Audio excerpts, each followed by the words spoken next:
Guide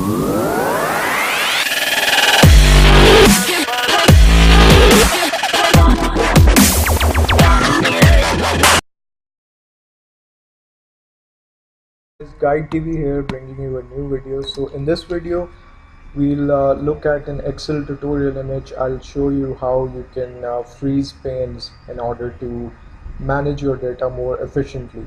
Now, one of the problems people have with a big Excel spreadsheet is that when they scroll down, the top row which shows all the headings disappears.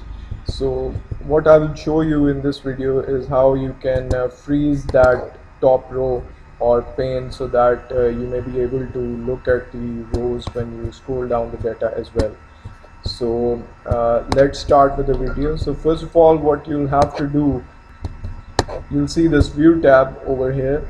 You'll click that and then you'll see freeze panes icon.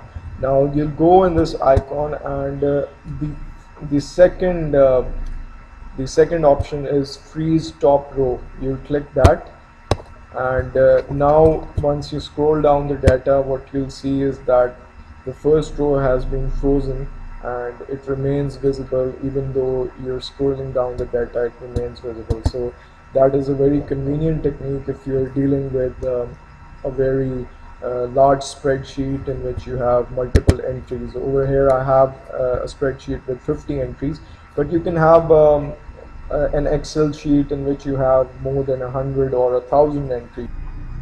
So the freeze pane option is in the end a pretty convenient tool if you want to manage a large spreadsheet.